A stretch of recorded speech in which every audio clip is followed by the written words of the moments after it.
noite, sejam bem-vindas a essa live, a segunda parte, a segunda palestra aqui do nosso seminário Mãos Escritas. Lembrando, gente, né, que a gente está com o seminário, essa é a sexta palestra que a gente já teve Heloísa Lessa, Maíra Calvete, Carol, Anne Margolis, e agora a gente vai falar com o Jorge Kuhn. Meu Deus, eu estou atrasada com o Jorge Kuhn. Será que ele vai brigar muito comigo? Deus queira que não, né? Meu Deus do céu. Tenho muitas perguntas para fazer para o Jorge, inclusive a gente já fez uma live juntos, e eu sem rodeio já vou começar. Lembrando, gente, que amanhã começa o nosso mini curso, viu, do empreendedorismo para enfermeiras obstétricas. Espero todo mundo no bate-horário, no bate-canal. Deixa eu... Jorge aqui. Todo mundo tá me vendo, me ouvindo bem? Tudo certo? Olá, boa noite. Boa noite. Oi, Jorge. Mais uma vez nós aqui, ó. Olha nós aqui outra vez. Olha nós aqui outra vez. Eu falei assim, o que essa menina tá atrás de mim querendo live, né, Jorge? Sempre que eu posso é um prazer. Eu adoro te ouvir, Jorge, sabe por quê? Você me lembra muito meu pai. Então eu fico assim ouvindo e fico lembrando com carinho dele. Legal. Seja bem-vindo então a essa live. Jorge, o nosso público aqui é de enfermeiras obstetras, né? Então a gente está falando hoje com um tema voltado para essas parteiras, para quem é acadêmica de enfermagem, quer se profissionalizar depois, né, para ser uma parteira, enfim. E não sei se você estava vendo, mas a gente estava com uma live com uma parteira americana. Uhum. E ela falava dessa importância de nós nos unirmos como equipe mesmo, né? A gente fala da humanização do parto, e um dos pontos da humanização do parto é assistência multidisciplinar, né? Então, o foco da nossa live, da nossa conversa vai ser esse, assim. E eu quero que, antes de mais nada, né, o nome do nosso seminário é Mãos Escritas, né? Por quê? Porque eu ouvi isso uma vez, uma parteira tradicional.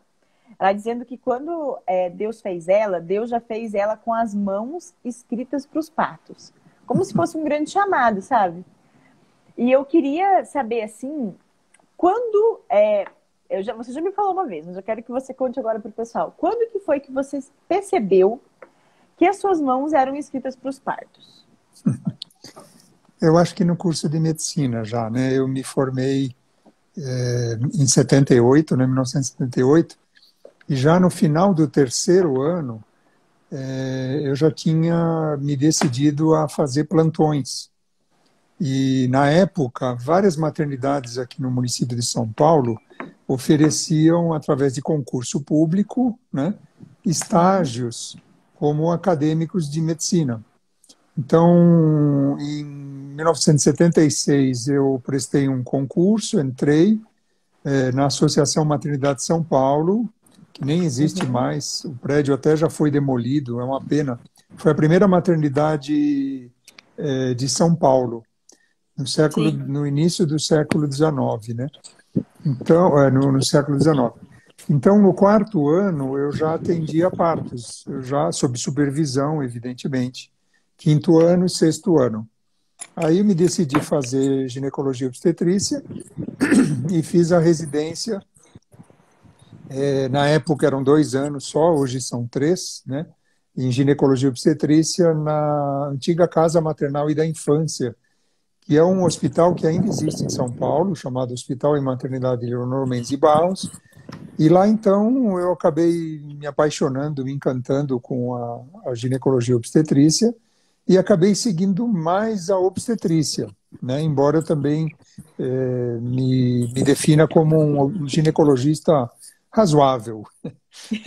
Mas eu acabei me apaixonando muito e isso acabou virando amor na obstetrícia. Aí, em 1982, eu prestei um concurso público nessa mesma maternidade onde eu fiz a residência e acabei fazendo toda a carreira lá, todo o tempo até me aposentar em 2013, né? Então eu digo que eu fui residente de 30 e poucos anos, né? Fiz o meu R 30 e poucos lá, né? Aí, Sim, em sim. 1987, 1983, eu comecei a frequentar a Escola de Medicina como estagiário.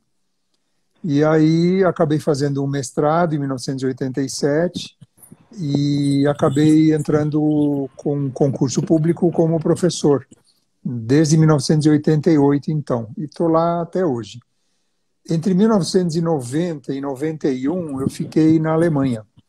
E lá, realmente, eu vi como a obstetrícia em países de primeiro mundo, ela é muito mais avançada, né? Embora Sim. nós tenhamos uma tecnologia muito forte por trás dessa obstetrícia, mas também existe o papel que eu diria fundamental da parteira. Na época, as parteiras que davam atendimento lá às mulheres em trabalho de parto, elas tinham nível médio, não era nível superior, não. Mas elas sabiam tanto, tanto, tanto, e eu fiquei encantado, porque eu acabei dando um plantão, e no plantão, quem ficava realmente ao lado como cuidadora era a parteira. O médico era uma figura de passagem, como a gente costuma dizer, né? Vou Uhum. passar a visita. E a parteira não. Ela ficava lá o tempo todo no acompanhamento do trabalho de parto. E o médico era chamado em algumas situações. Quando, por exemplo, o exame de cardiotocografia, né, a avaliação eletrônica dos batimentos cardíacos fetais, mostrava alguma alteração importante e que Uhum. precisava fazer um método auxiliar, que é a gasometria do sangue do couro cabeludo, né, através de uma incisão no couro cabeludo. Então aí o médico era chamado, porque isso fazia parte de um ato do médico, né? Sim. E na hora do nascimento, se precisasse fazer um forceps, uma vacoextração, o médico era chamado, ou no momento do nascimento mesmo. Tá? Mas quem atendia os partos era a parteira. Então eu aprendi muito mais com as parteiras do que com os médicos, né? Mas desde Sim. muitos anos eu já tenho essa figura assim de ser mais um cuidador, né? Eu me sinto mais um enfermeiro, uma parteira, um parteiro, vamos dizer assim, Aham. do que um médico, porque eu gosto de ficar ao lado, aquilo que se fala de obstetrícia, obstar é estar ao lado, né?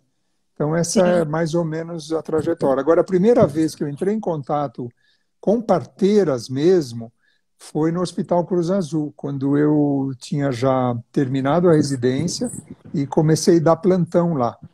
E lá era impressionante como as parteiras atendiam tudo, e elas chamavam a gente nos casos necessários, senão elas que atendiam o parto. Entendi. Basicamente, em linhas bem gerais, assim, bem resumidinho, mais ou menos isso. Sim. E, Jorge, você tá me ouvindo? Sim, sim. Tá, né? É que eu tirei o fone, tô com o fone aqui, né? Quando você foi formado, foi no boom da cesárea, né? Assim, da medicalização do parto e tal.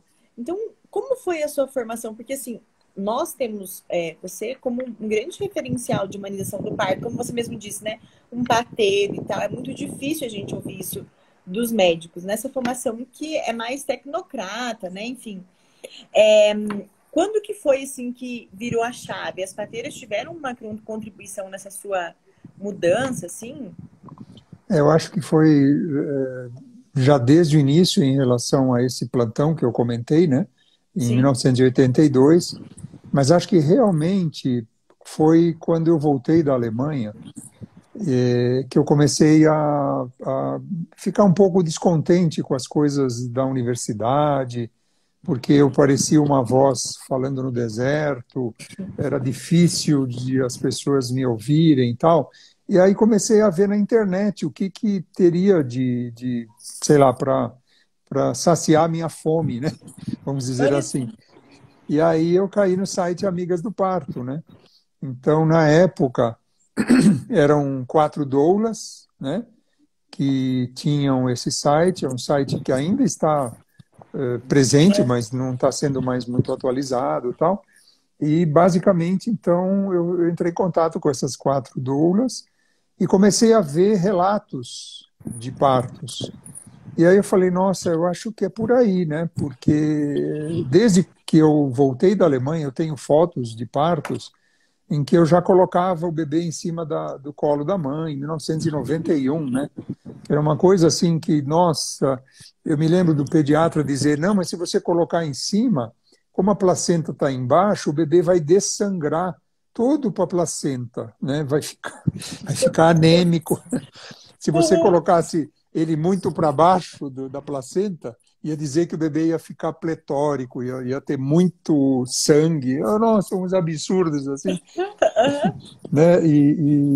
Então, aí é que eu comecei a perceber, através dos relatos, que aquilo que eu acreditava como o melhor modelo, que é o chamado hoje modelo de atenção humanizada ao parto e ao nascimento, era aquilo que era o melhor mesmo.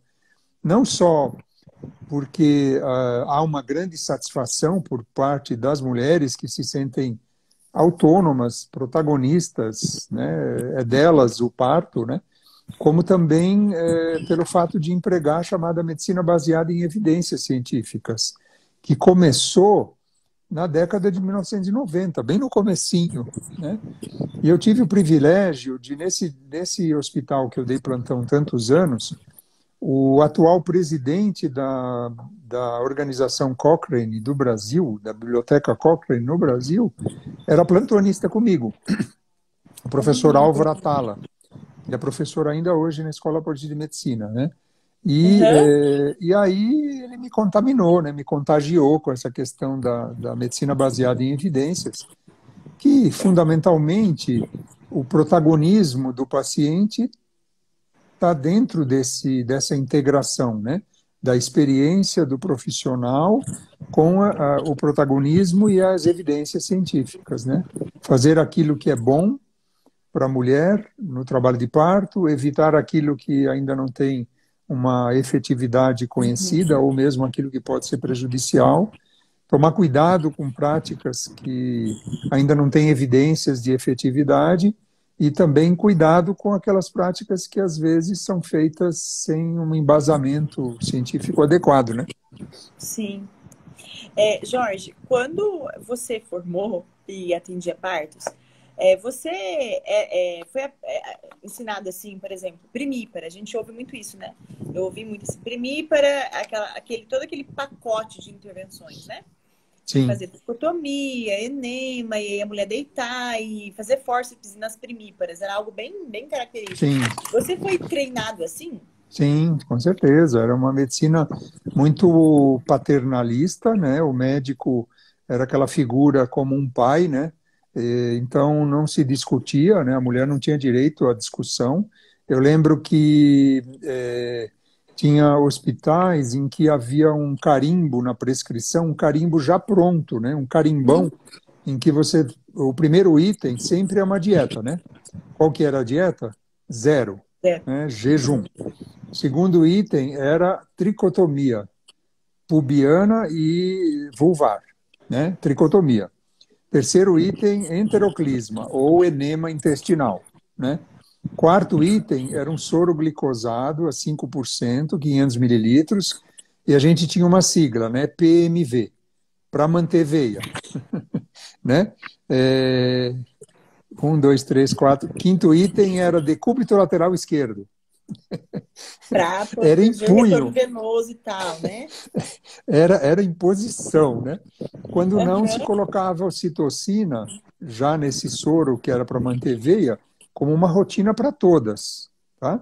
E o chamado CCG, que é controles e cuidados gerais. Esse era o carimbão, era todo mundo da mesma maneira.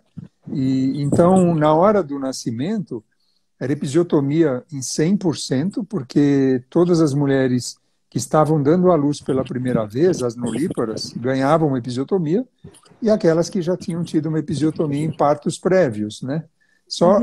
Então era 100%, era o que eu aprendi, era o que eu fazia. Fórceps de alívio, né?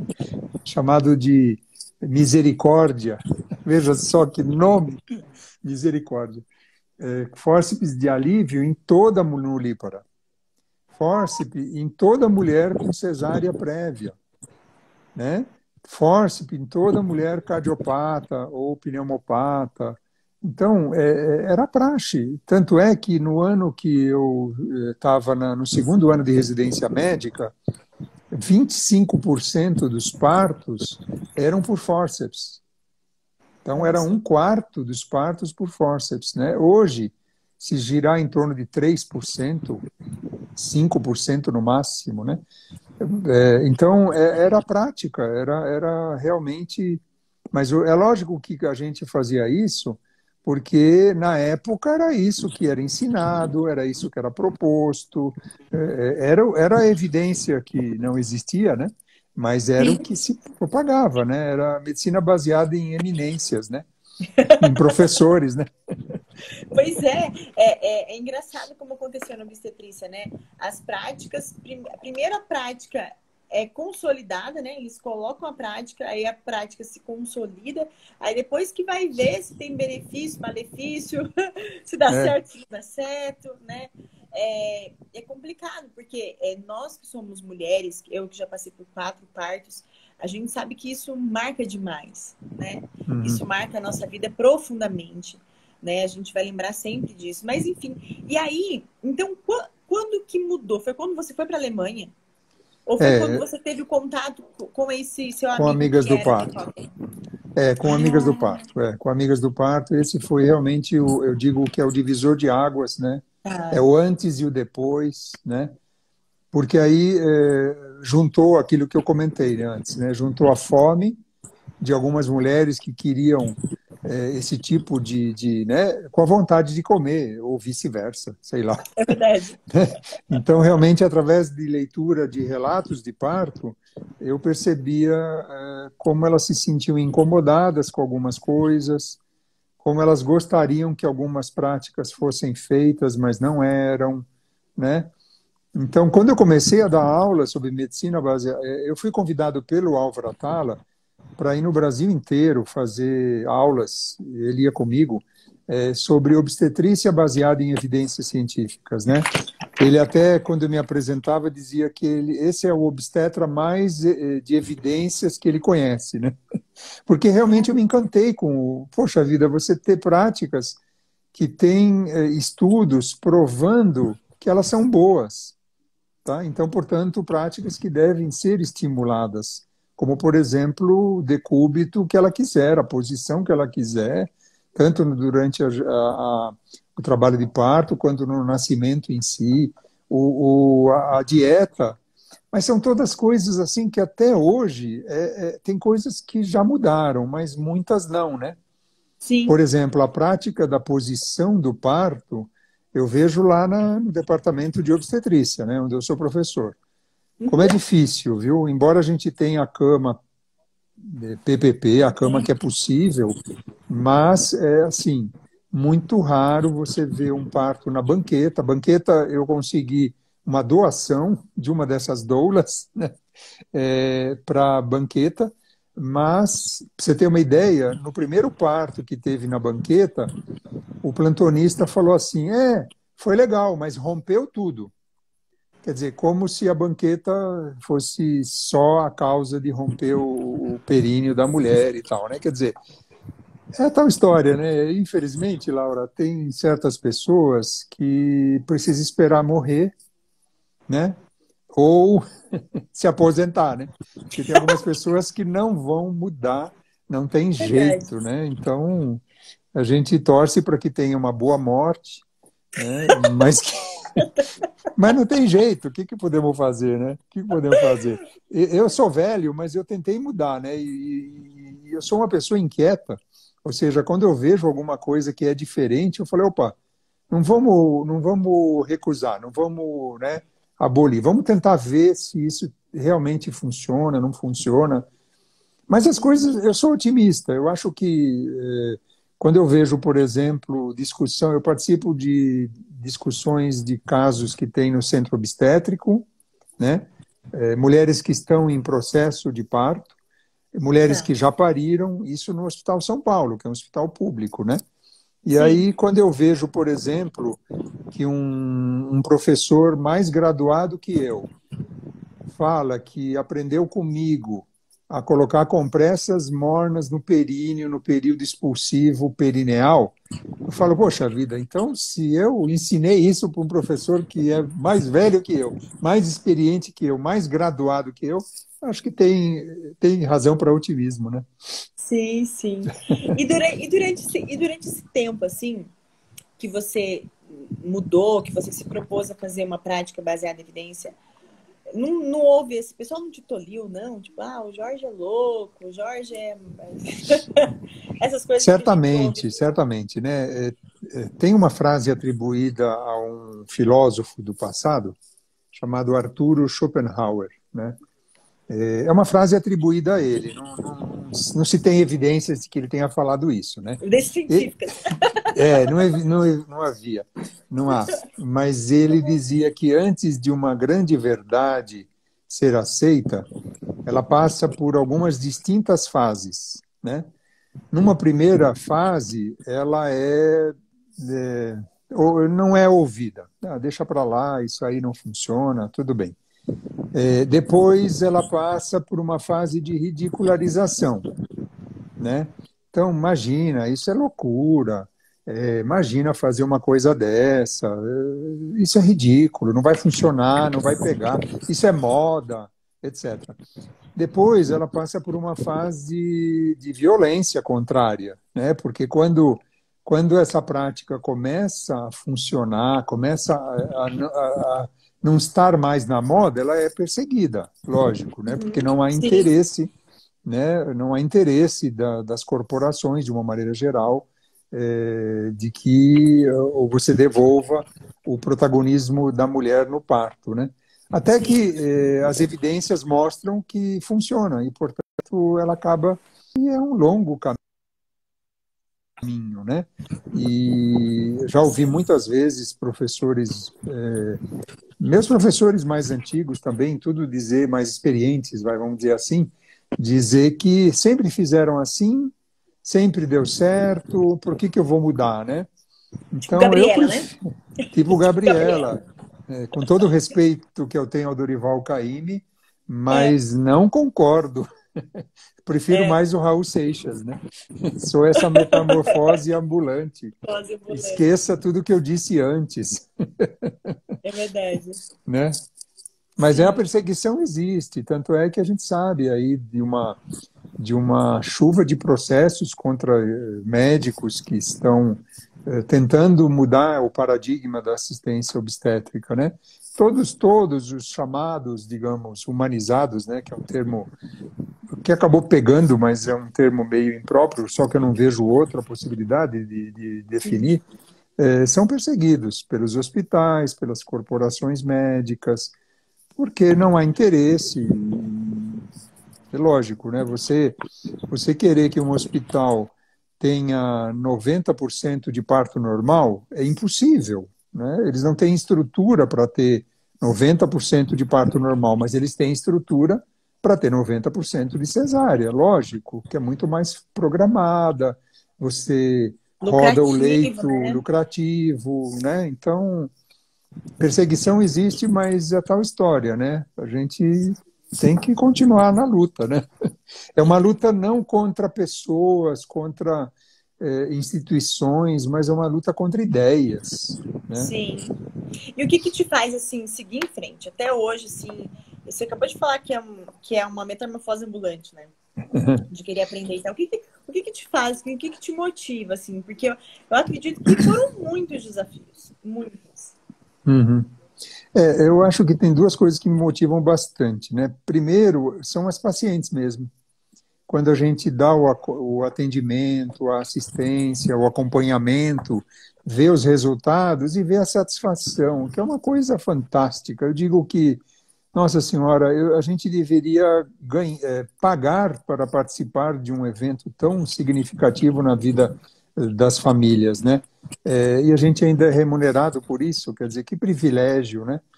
E segundo, são os alunos, né? São os alunos. Então, eu tenho esse duplo privilégio de também estar na universidade e, de vez em quando, surge um aluno, eu não vou dizer a estatística, mas talvez um em cada 50, de repente, que falam assim: ô professor, posso acompanhar o senhor no consultório ou em parto, etc. Né? E está tendo, né? Pouquinho, mas é aquela história, é o trabalho de formiguinha mesmo, é uma coisa de grão em grão, né? E Entendi. isso são as duas coisas que me dão muita satisfação, né? A paciente, a mulher, no caso, e o aluno. Que legal, que legal. Porque acaba que é uma perpetuidade, né? É como se a gente continuasse. Lembra, você falou que é uma. Não é uma guerra, mas é uma luta de ideias, né? Sim, E as sim, ideias, elas vão passando pelas pessoas, né? Achei tão bonito a Elô falou isso, a Maíra falou ontem, a Maíra Calvete estava falando do Parque pelo Mundo, né? E como sim, ela rodou o mundo, né, vendo os parques e tal. E todo mundo fala, é quase que tipo uma voz só. As coisas só acontecem, as mudanças só acontecem pela voz das mulheres, sim, né? Então, assim, isso prova como é através das ideias, através da informação, através do conhecimento, que as coisas vão mudando, né? sim, Jorge, eu queria que você... Bom, você tá aí com o perfil da Casa Moara, né? Aqui, a gente está falando para muitas enfermeiras, inclusive é o nosso projeto aqui no Viver de Parto, falar sobre esse trabalho autônomo, né? sim, Então, assim, muitas vezes a gente, até na própria faculdade, por exemplo, faculdade de medicina, por exemplo, lá você aprende a atender parto, mas você não aprende, por exemplo, a sair no mercado de trabalho, saber como que faz, sei lá, uma gestão de consultório, não, de paciente, como que você trata o paciente, tipo, contrata, essas coisas práticas na vida que dá cada dor de cabeça pra gente, não é? é Então, verdade. assim, a gente está falando aqui para enfermeiras que querem seguir essa linha, né? Assim, de fazer um caminho autônomo no parto. E a Casa Moara é particular, né? Me Sim. explica um pouquinho como funciona esse trabalho multidisciplinar e tal. Uhum, uhum. Nós temos, a ideia surgiu inicialmente para fazer, a ideia era ter uma casa de partos, tá, para a classe média, né? É, Só que depois, quando a gente viu a necessidade, as coisas que precisavam ser para instituir uma casa de partos, a gente achou melhor fazer só uma clínica, né? A gente acabou deixando o nome Casa Moara, embora um pouco imprópria, porque muitos acham que lá a gente atende partos, que seja uma casa de parto, mas não é. Talvez a melhor definição seria Espaço Moara, alguma coisa assim. Moara Sim. significa, do Tupi-Guarani, ajudar a nascer, né? Então, o enfoque inicial foram 4 sócios, 3 médicos e uma enfermeira obstetra, que compraram uma residência já meio antiga na época, tem 11 anos a casa, né? E a Casa Moara mesmo tem 11 anos. Fizemos uma reforma e aí começamos a atender, né? Hoje nós temos no total 8 sócios, né? E temos ao todo 35 colaboradores. Olha Então é só. assim, nós temos médicos ginecologistas obstetras, antroposóficos também, temos enfermeira obstetra e 2 obstetrizes, tá? Temos também 2 psicólogas, temos um aconselhador biográfico que faz a parte de antroposofia, tem uma fisioterapeuta, 2 nutricionistas. Olha, eu vou acabar esquecendo. Pediatra, tem pediatra, sim, tem 5. A minha filha, por exemplo, é uma pediatra, acabei Ai, meu esquecendo Deus, ela, essa é minha né? filha. Então, tem pediatras, tem. Então, assim, é uma equipe realmente multiprofissional e eu chamo de transdisciplinar Tá. porque elas acabam se comunicando entre si, tá? Então, por exemplo, quando uma gestante precisa de um nutricionista, esse nutricionista entra em contato com a gente para alinhavar as coisas. Então, tem uma participação ali desses profissionais, tá? Então, fundamentalmente, é uma clínica, né, e que a gente tem salas de atendimento individual e também coletivo. Hoje, com a pandemia, esse coletivo está bem mais restrito, né? Mas isso, a gente tem encontros de gestantes, agora tudo online, né? Sim. Encontros de cursos de orientação para parto, cursos de orientação de cuidados com o bebê, aleitamento, curso de vovós, que eu acho uma coisa muito legal, porque realmente não só a obstetrícia como a pediatria mudou muito nesses anos, né? Então, quando Verdade. esses avós eram pais somente e não avós, a coisa era diferente. Então, isso eu acho são cursos que a gente enfatiza como de grande importância, né? E você é um dos sócios. Sim. E por que surgiu essa ideia? Da onde surgiu assim? Vocês eram Então, amigos? não, a gente já se conhecia. Bom, no caso, eu e minha esposa, né? Somos dois dos médicos, né? Ah, É, tá. e tem também uma outra médica que eu conheci na época que eu voltei da Alemanha. Ela foi aluna da faculdade onde eu me formei, e então desde os tempos escolares ela já me conhece, que é a Andrea Campos, e a Márcia Koifman, né? Que é uma enfermeira obstetra. A Andrea Campos é uma médica obstetra e ginecologista. Aí depois entraram as duas obstetrizes, né, a Priscila Raspantini e a Natália Rea, e a Andréa Carreiro é a outra ginecologista e obstetra também. E todos têm, assim, como eu disse, a gente não atende partos na Casa Moara, mas a gente atende partos em outros hospitais, né, em hospitais como o São Luís, o Einstein, a Promatre, o Samaritano e assim por diante, né? Que legal. Eu tô perguntando, Jorge, porque é muito legal isso. É muito novidade pra gente, uma composição de uma equipe assim.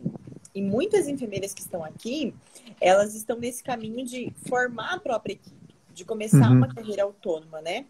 Então, assim, quando vocês fizeram isso, quanto tempo tem a Casa Mais? Foi 11, né? 11 anos. Né? Tem algum desafio, assim, alguma barreira assim, de gestão que vocês passaram? Quem que faz essa gestão, por exemplo?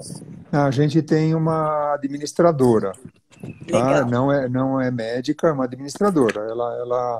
Ela realmente faz essa parte por exemplo, de contato com as pessoas, a questão dos custos, né? Porque nós temos 4 funcionários, então tem toda essa questão logística aí de salários, essas coisas, né? Então precisa ter um administrador realmente, porque a gente não tem esse perfil, né, de administração, né? Então, por exemplo, quem estabelece honorários somos nós, lógico, cada um é autônomo para estabelecer honorários, né? E tanto os médicos quanto os enfermeiros e as obstetrizes, as fisioterapeuta, etc, tá? Mas é preciso ter uma administradora, senão não funciona. É Sim. difícil, né? Eu falo isso, sabe por quê? Porque aqui a gente começou também, nós temos uma equipe, mas são só enfermeiras obstetras, né? Aqui os médicos estão meio difíceis ainda. Tá meio complicado. O dia que tiver uma anúncio desses 51, entendeu? Fala assim, ó, tem uma cidade lá no meio do Mato Grosso, Cuiabá. Se você quiser ir pra lá, tem um pessoal lá que você vai ter bastante serviço. Porque, olha, Jorge, mas enfim, né? Mas aqui a gente tem alguns, assim. Mas assim, eu comecei meu processo de enfermeira autônoma e eu me deparei com, assim, aí o que acontece? Amo atender parto, vou atender parto, de repente você tem um número X de partos e você não sabe fazer a gestão dos clientes, um processo. Então, assim, não é ensinado na faculdade pra gente essa parte de empreendedorismo, né? Tanto é que foi essa parte até que como você mesmo disse, né? Você tem a sua esposa que é médica. Foi quando meu esposo falou, não, vamos, como ele é empreendedor, ele falou, vamos organizar a casa. E foi quando a gente viu essa necessidade mesmo, das enfermeiras terem pelo menos uma noção de empreendedorismo para começar, para organizar, para sistemar os processos, né? A gente acha, por exemplo, que o empreendedorismo, sistematizar processos, não tem nada a ver com a prática obstétrica, né? Mas, por exemplo, tinha uns problemas problema de fazer uma gestão de materiais, por exemplo. Aí, se de manhã eu tinha um parto domiciliar e à tarde eu tinha outro, eu ficava sem pinça, por exemplo. Aí tinha que, vai numa colega. um exemplo, né, de como faltava gestão. Então, quando a gente aprende as noções de empreendedorismo, de organização, de sistematização, a gente, de certa forma, tem uma repercussão lá até na própria assistência nossa, né? Sim. Então, isso é muito importante, já que, né, nós não estamos inclusas ainda de forma tão desejável, né, no sistema Sim. obstétrico. Então, muitas de nós temos que ir para o sistema, né, particular. Né? Acredito que foi até o que pode ter sido a pedra de toque de vocês aí, né? Não é fazer uma bolha, mas é proporcionar uma equipe em que todos falam a mesma língua, né? Sim, sim, isso eu acho que é fundamental, né? Porque, embora não sejamos, não há uma homogeneidade, né? Quer dizer, uma igualdade não existe, né? Somos pessoas, mas é importante que todos falem a mesma linguagem, né? Tenham a mesma postura, tal. Agora, no chat aí também perguntaram sobre contador. Sim, nós temos um contador também, um escritório contábil, porque isso é importante para ajudar, né? Acho que a Fabiane Leonel falou. Sim. Jorge, vocês fazem esquema de plantão? Como que é? Tem por exemplo, a gestante, a sua? Ah, sim. Eu acho que a questão da humanização também é para o profissional, né? Nada mais desumano do que um profissional disponível 24 horas por dia, 365 dias no ano. Não tem cabimento, né? Eu digo, nenhuma paciente quer um robô do lado dela, né? Então, é assim, a gente faz realmente... A gente não conseguiu ainda fazer, durante a semana, esse esquema. É só quando, por exemplo, alguém viaja, férias. Por exemplo, dá um exemplo agora, final de ano. Então, Natal e Ano Novo. Então, a gente já vai se revezar entre os médicos. As parteiras fazem a mesma coisa, tá? Se revezam entre elas. Tem que ser assim, porque senão não tem vida, né? Eu gosto de viajar, quando eu tiro férias, então eu aviso. Como eu sou um dos decanos de lá, um dos mais velhos, né? Se não o mais, então eu acabo falando, olha, eu vou tirar férias tal, alguém pode me cobrir? Sempre tem alguém que me cobre, tá? Você é o primeiro, né? Eu gostei, eu achei muito legal eu falando com a Anne, que é a midwife lá de Nova York. Aí eu dizia assim para ela, perguntando como é que era, né, a autonomia e tal. Daí ela falou assim, mas é claro que eu sou autônoma. Eu sou a minha própria chefe. Eu achei que ela falou assim, ai, boss, eu sou a minha própria chefe. Isso é muito bom, né? E os bônus, né? Tem as duas partes, né? Lógico. Jorge, deixa eu te perguntar uma coisa bem legal, que eu pergunto para todos os convidados dessa semana. Bom, você tem de partos, né? Ainda tem de partos, enfim. Qual que é o seu melhor truque? Uma coisa assim que o Jorge faz, sabe, a carta na manga, algo que você ensina para os seus melhores alunos. Fala aí para nós. Qual que é o melhor truque do Jorge? Não fazer nada. Né? Essa é a maior dificuldade que eu tive, né? Porque eu saí de um modelo em que fazia-se muito, como eu disse, né? Para um modelo que a gente observa bastante, mas faz muito pouco. E deixa a mulher fazer o trabalho dela, né? Como eu costumo dizer, eu não faço partos, né? Eu faço cesáreas. Sim, aí eu faço porque a mulher não vai poder fazer autocesárea, né?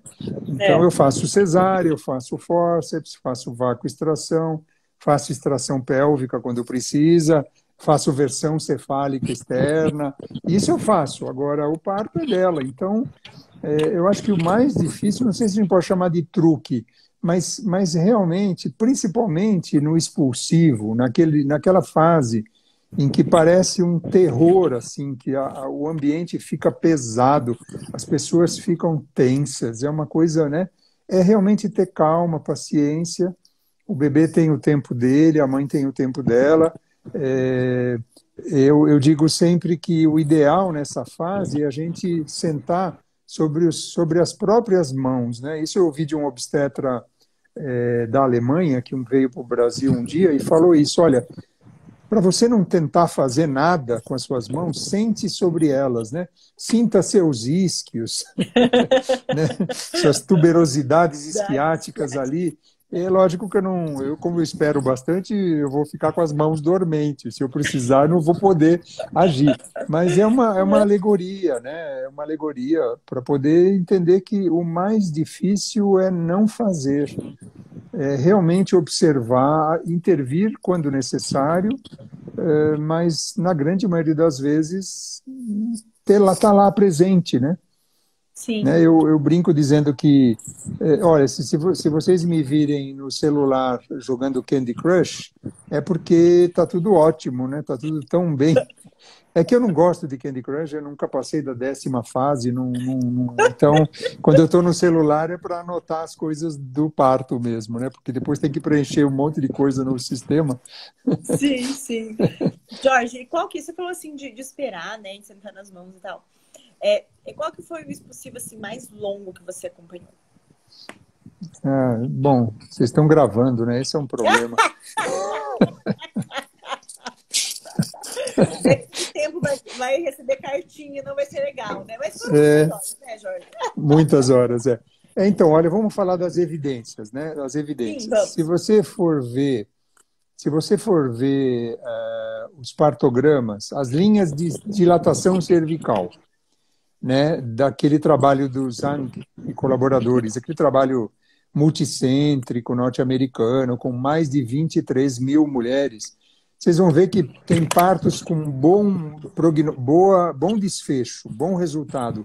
Assim, né? Parto que aconteceu em 1 hora, e partos com bom e mau prognóstico, mau resultado, que demoraram mais de um dia, né? 2 dias, 3 dias. Então, o tempo de trabalho de parto não deveria levar-se em consideração, tá?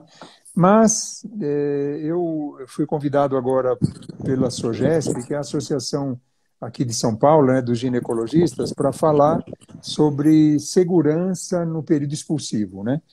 E lá eu comento, né? Falo, olha, depende se ela é pela primeira vez, né? Está estreando o parto, né? Ou se já teve um parto vaginal prévio. Isso dá diferença. Dá diferença também se ela está com analgesia peridural ou não, né? Ou duplo bloqueio, o que for. Então, de uma maneira geral, a própria apostila lá do CONITEC, do Ministério da Saúde, fala que a mulher no primeiro filho pode demorar 3 horas, 4 horas no expulsivo, né? Uma multípara um pouco menos. O próprio Zhang falava isso, 3 horas, 4 horas. Os norte-americanos mesmo, naquela publicação de segurança no parto, né, que eles publicaram tem alguns anos já, eles falam que, olha, enquanto mãe e bebê estiverem bem, tá, espera, né? Então eu já tive mais de 4 horas, 5 horas. Lógico, cansa. Tem mulheres que desistem de seus partos, pode acontecer, né? Doutor, me ajude, porque eu não consigo mais. Então aí a gente ajuda, né? Ou através de vácuo-extração, que é mais fácil de fazer, ou através mesmo de fórceps, né? Mas enquanto o parto for delas, enquanto houver segurança, tanto da mãe quanto do bebê, eu aguardo, né? Tem que ter paciência, né? Sim. Jorge, e aí é uma questão que até a própria Anne falou, é uma questão muito cultural, né? Eu trabalho aqui até no Instagram, que tem muitas gestantes me mandam mensagem todos os dias, querendo saber de números. É o tempo todo querendo controlar. Então, até quanto é seguro? Até quanto, querendo número? Até quantas horas eu posso ficar? Como se fosse assim, 4 horas, 3h59, tá bom. A partir de 4h01 já não pode. E a Anne falava disso, assim, que nos Estados Unidos, ela falando como se fosse só lá, né? As pessoas querem as coisas muito rápidas, né? Sim. E a gente pode fazer um paralelo com o nosso próprio modo de vida, né? Sim. Antigamente, se a gente queria, sei lá, uma manga, a pessoa tinha que plantar um pé de manga. Aí o pé de manga crescia, e a manga ficava, né? Tem um período, e aí ela fica verdinha, depois madura, e aí cai, você vai lá e pega a manga, né? Hoje em dia, você vai no mercado, a manga ela tá descascada, cortadinha, embalada a vácuo, né? É isso mesmo. É. Não é? Então, assim, então a gente só pode ter um tipo de nascimento desse porque a nossa sociedade reflete o parto, né? O parto é, a Maíra falava ontem, o parto é a potência maior da nossa vida. Tipo, o parto é o reflexo da nossa vida. Se a gente quer olhar para uma cultura, a gente olha para o jeito que as mulheres estão parindo. A gente vai entender tudo sobre a cultura do país. Ela dizia que teve um país lá que era muito pobre. Agora eu não vou lembrar o nome do país. E ela dizia que as pessoas lá, elas mediam a riqueza pelos sacos de arroz. Então falava, eu tenho 4 sacos de arroz, 5, então eu era mais rica do que quem não tinha, de tanta pobreza que era. E ela dizia que as mulheres não tinham isso de parto humanizado, porque elas tinham uma vida muito dura. Então elas queriam já parir o filho, e algumas até falaram assim pra ela, que queriam doar o filho pra ela. Diz que ela saiu assim, muito triste, né? Então, essa é a questão, assim, quando a gente fica, quero saber do tempo e tal, né? Quanto tempo? Camboja, é isso mesmo. Quanto tempo de trabalho de parto é isso? Eu acho que é um reflexo da nossa sociedade mesmo, né? Não tem muito jeito. Lógico. Jorge, então, só para encerrar aqui, que o nosso tempo também já está acabando, nós estamos falando aqui para parteiras. Eu queria que você, né, como um professor, como médico, que acompanha muitas mulheres, você tem filha, né? Você falou. Elas tiveram bebê já? Já. Então, eu tenho 3 filhos, né? A Mima pariu todos eles normal, lógico. E pariu muito rápido, né?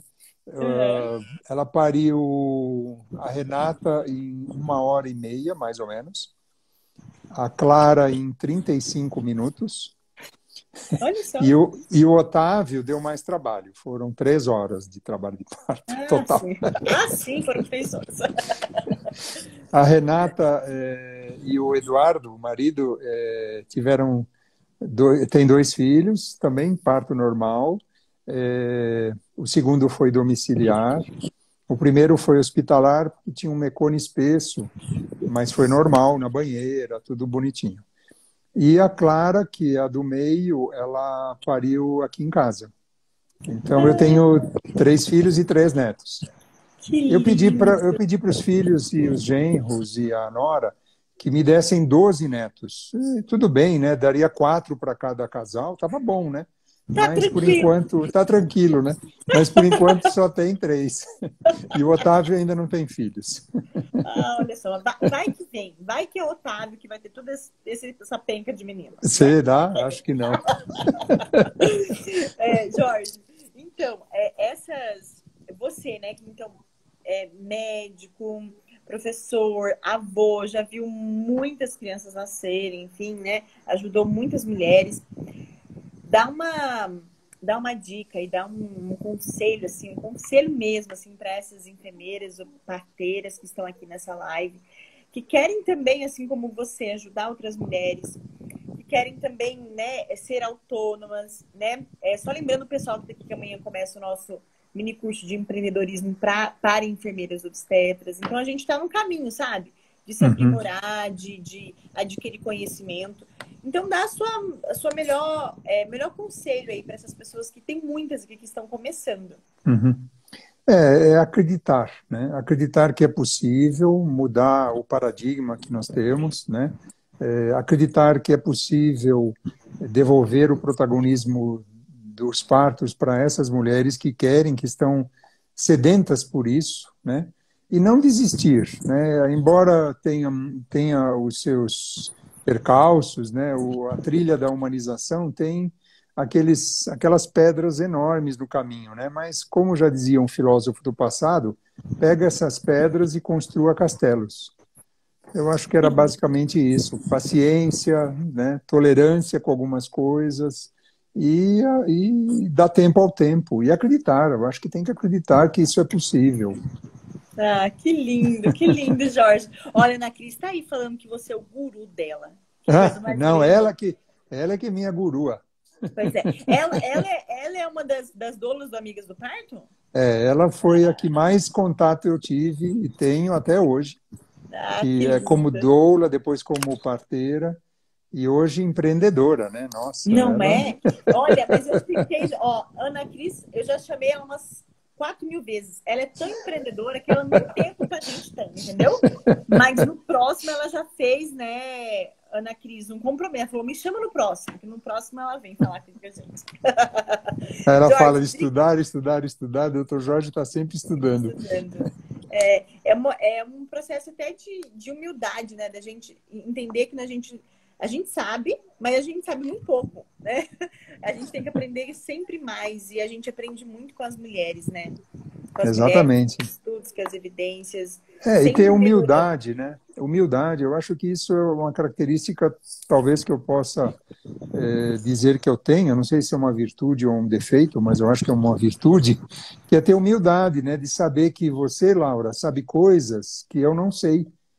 Então, nesse relacionamento, eu aprendo, né? Você acha que eu participo das reuniões lá do Hospital São Paulo só para ensinar? Eu também estou aprendendo com o residente. Eles me estimulam, com o residente, com o aluno, me estimulam a estudar. E eu acho que e realmente é uma troca muito bacana, né? E com o paciente Sim. também, com certeza. Sim, ai, que lindo. Isso mesmo, a gente aprende muito com as mulheres, muito. E não é só sobre parto, né, Jorge? É sobre a vida, sobre relações, enfim. Né? Sim. Jorge, muito obrigada. Ai, eu adoro fazer live com você. Você é muito Eu que querido. agradeço. Eu que agradeço, fico à Obrigada disposição. pela partilha. Gente, obrigada por estar aqui compartilhando com a gente também e ouvindo essas pérolas. Essa live vai ficar salva. E amanhã a gente continua aqui com o mini curso do empreendedorismo para enfermeiras. Um beijo, Jorge. Um beijo, pessoal. Beijo, beijo a todas vocês. Um prazer. Tchau, tchau. Tchau, tchau.